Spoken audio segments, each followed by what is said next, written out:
Hello everyone and welcome back to the X-Ring. I hope you're doing well today. What we're going to do is take an in-depth look at the Tract Toric UHD 4.5 to 30, so stick around.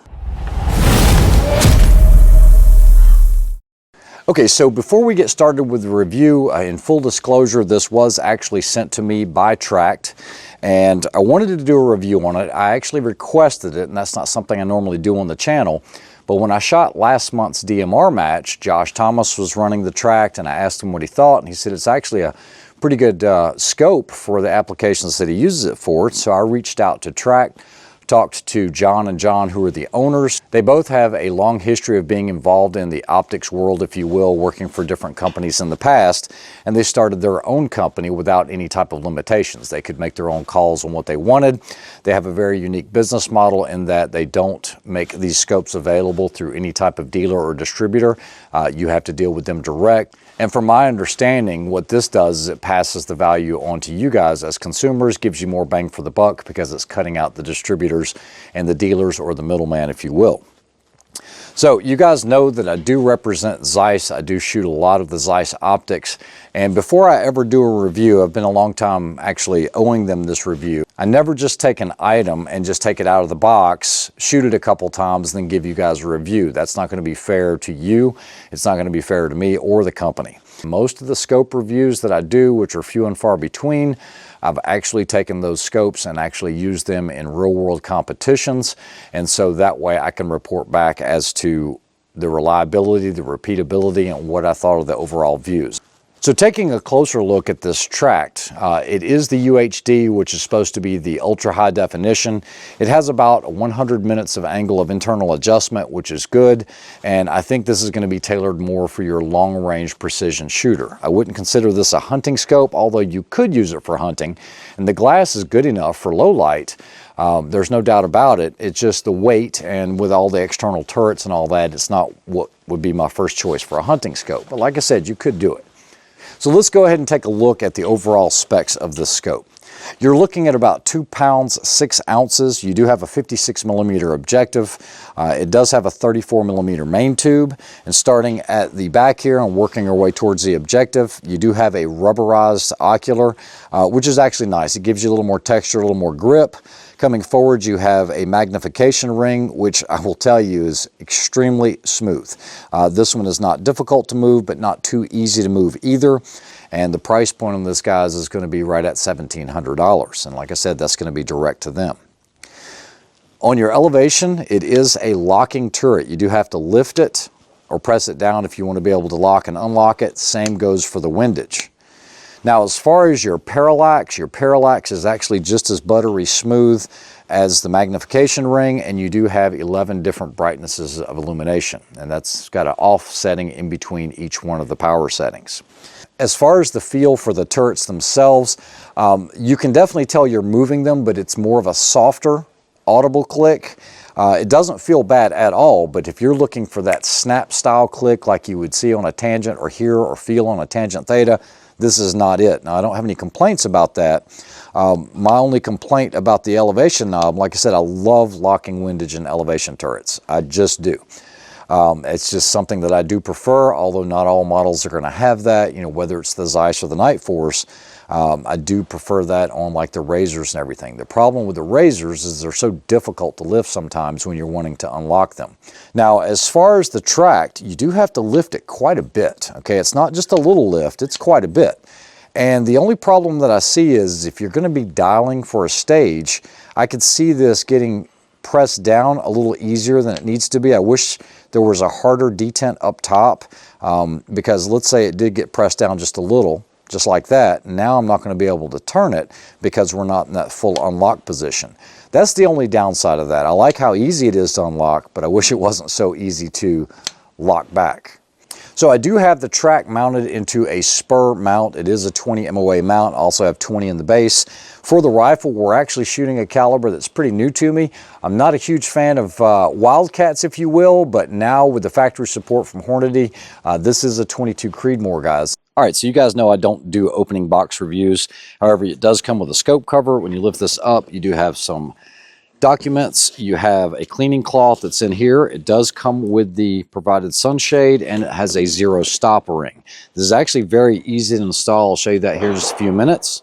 It actually comes with a couple of shipping caps as well. Now, resetting your 0 is actually pretty easy because in the down position, you don't have to worry about your knob turning.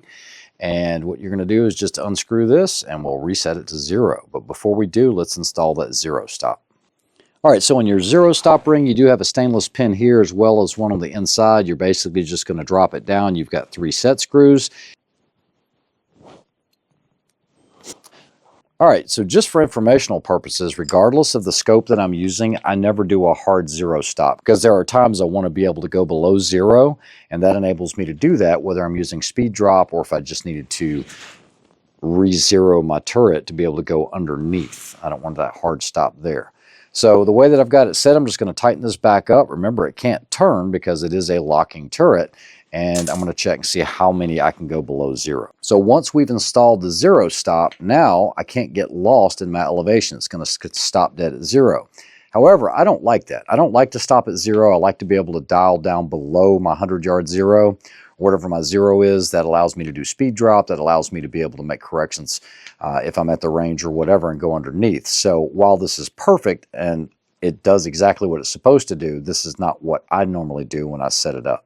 Now, because I don't want that hard stop at 0, what I have to do is loosen these screws and then lift this slightly up on this brass collar and then tighten them back down, and that will allow me to go below 0. This is not something that you can do on a tangent theta or like some of your vortexes or some of your Steiners where they only allow you to go down like 3 or 3/10 to 5/10 of a mil. So being able to use speed drop and all that, while it's not an issue with your Night Force and your Zeiss or your Burris scopes, this allows you to do that. So that's actually a good thing. It's something that I do prefer, but like I said, that's just me. So now if I needed to go to, let's say, negative 1.9, I can do that. But I can't get back down to the other 0, so I'm not going to lose my position. So I do like that feature on it. All right, so I apologize for the lighting, but I think the best way to do this is I have a brand new target downrange. I did check the 0. It was close enough. We're just shooting the factory ammunition. But I know 0 on the turrets here. And I remember, this isn't new to me. I've had this scope for 3 months now or longer, and I've had 0 issues with tracking. I did do a tall target test. No issues there. What I'm going to do is I'm going to spin it all the way up to max and then back down. Beyond the 0, we're going to take it. We're going to do this a little bit. And if this is not close to that 0, then we've got an issue. All right. We're going to do windage the same way. Because clarity is one thing, but repeatability and reliability are first and foremost to me. So what we're going to do is we'll load up 3 rounds, and I'm going to shoot into the center of that target that somebody was so nice enough to leave for me. And see how it does. Now, this is a horrible position. I'm halfway off the table here. I can move this back a little bit, but the light was a little bit better here. It's really dark on that side. So now I want you guys to notice as well, it's crystal clear on when we're zoomed all the way out, of course. It's a very thin lined reticle with a floating center dot, which is what I love. I like floating dots. You can see that we have 2/10 holds on not only elevation, but also windage. And we also have 1/2 mil indicators, okay? The other thing is if you go all the way to the end here, you're gonna see your 10th indicators. That's always nice to have whenever you're milling. And you'll also see that you don't have very heavy dots. So this would be great for ELR 22, it'd be great for PRS. And your parallax adjusts all the way down to 25. That's gonna cover almost everyone's needs that they should possibly need. So what I'm going to point out, and I don't know if you guys can see this in the trigger cam, but I noticed somewhere around 22 power, it does start to get a little bit milky. And I know it does have shot glass. However, that doesn't mean it comes from Germany. Shot has multiple locations across the world. I mean, it could be Malaysia, it could be wherever, but it's good glass. Like I said, repeatability, reliability is everything else. So you guys saw me spin it. Oh, hang up there. And let's see if it will hold dead center of this, or at least close. We do have some wind out there, but shouldn't matter. 3350 is our velocity.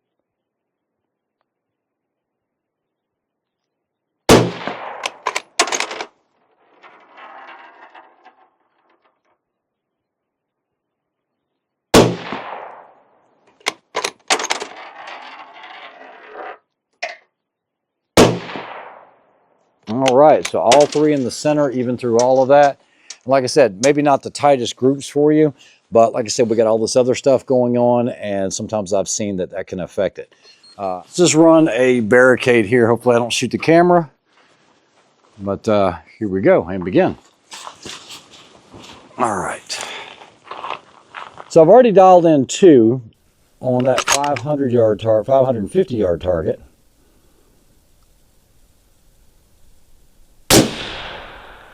Off right. Velocity might be a little bit different. This will be 4/10. Impact. And then we'll do 1.2. Holding left. Impact.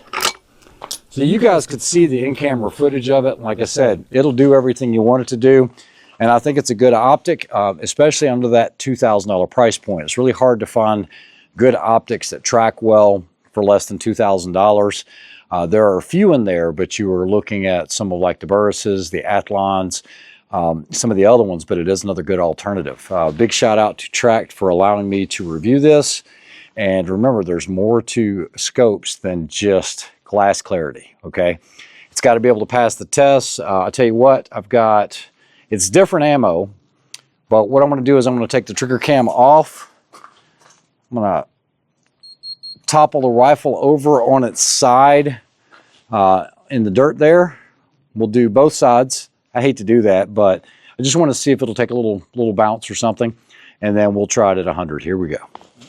All right, guys, so we have our 2 mils dialed in from where I just shot that, the 556 and 7. What I'm going to do is I'm going to dial this back to 0.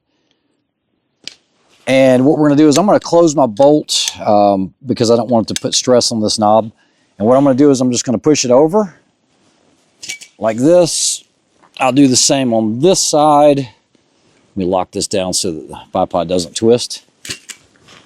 All right. And again on this side, because like I said, guys, these are realistic tests because it's going to happen at a match. And that's it. Now let's see if we can put one on at the 100 yards, see if it still holds. I'll put the Tacticam back on, or the trigger cam rather, and we'll see if we can, if it held to 0 or not. We got a little bit of grass in here, but like I said, just a knockover, that should be able to handle that no problem. All right, and just for poops and giggles, what we're going to do is spin it back up, go back to my hard stop, 0. Let me turn the reticle on the trigger cam.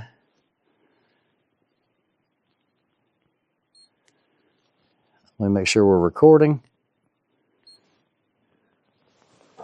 It's recording, so let's see if we can do it. Here we go. And you guys can still see the 3 rounds. I got a little bit of mirage from my suppressor.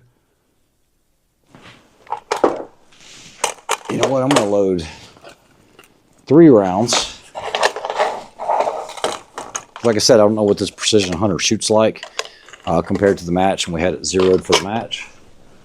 So here we go. All right.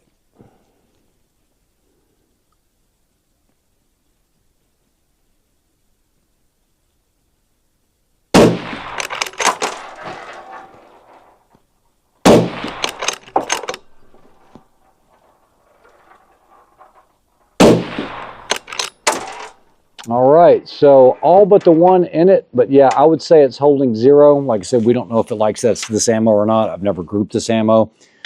All right, so there is the center at 100. You guys know that I was shooting 2 different types of ammo, not just different lots, but different types. And then after we knocked it over a few times, there we go with the Precision Hunter. So while it's not the best, it wasn't tuned or anything like that. We're just shooting a suppressor on there. I don't even know if it likes that suppressor. All right, so after it's all said and done, what are my thoughts on the Tract Toric UHD? I've had about 3 months to evaluate it on about 5 different rifles. It has maintained its 0. It tracked well. I will tell you that the glass does get a little bit cloudy at about the 22 power range up to 30. However, you're rarely going to find yourself in those power ranges unless you are shooting, at 100 yards is about the only time that's really beneficial, when you're really trying to shoot the tightest groups that you can. But sometimes the environmentals will dictate that you can't do that because you'll get, mirage or distortion. But as far as that usable range, now remember, we can't really use that 4.5 too much because you're not going to be able to see that first focal plane reticle, but it's a great reticle layout. But up until you get to about the 10 power range is when you're going to be able to use it and see those lines. I do like the thin reticle because I do like fine, thinner reticles. I don't like heavy lines on any type of scope. But like I said, everyone's different. Everyone's eyes are a little different. I have no complaints about the scope itself. Like I said, it handled, 4 knockovers. I love the locking turrets. I wish the locking turrets weren't so high up, and I wish it had a heavier detent. But as far as $1,700 goes, that keeps you under that $2,000 price point, gives you a couple $100 for base or rings or whatever you need to do for the specific application that you're using it for. They've done a really good job of making everything smooth. None of this requires a ton of effort. It feels like it was really well thought out. These are purged and are waterproof. I think it would be a great choice for not only 22, but also for PRS that has a good warranty from defects or anything like that. It's not going to cover misuse or anything. I do wish that it came with a throw lever. This is actually a really good scope, and big shout out to the guys over at Tract for trusting me to do this review, because I told them regardless of how it turned out, it's what it is. So I think for that under $2,000 price point, it does fill the void. Not everyone can afford to do a ZCO or a tangent or anything else. And just because you spend big money on a scope doesn't necessarily mean you're getting the best thing out there. Realize anything can break. Remember, I've been competing over the last 1.5 years on and off with a tangent theta. I've had one that had to go back. It was covered under the warranty. Basically, it filled up with water. And then I also had a ZCO that gave me some issues with a stuck elevation cap. You could not unlock it. Just imagine not being able to pull this locking cap up, and that's exactly what I found. I actually had to take plastic pry tools and get that up. I also had the same thing happen in Dubai on a ZCO. ZC527, just like the model that I had. See this windage knob? And this is all the way in Dubai. See that? It will not close. That's the problem that I'm seeing with some of these ZCOs. Playing around with it, you can see what it looks like when it's supposed to close. So they sometimes hang up. I don't know if there's something going on with these pins or what. And I'm not knocking ZCO guys. Like I said, they make a great optic. In my opinion, as far as clarity goes for my eyes, I think it is the best thing out there. Right now, I mean, I've looked at them all. Pretty much everything. I think Collis and ZCO actually has the best clarity, but remember, that's only part of the equation.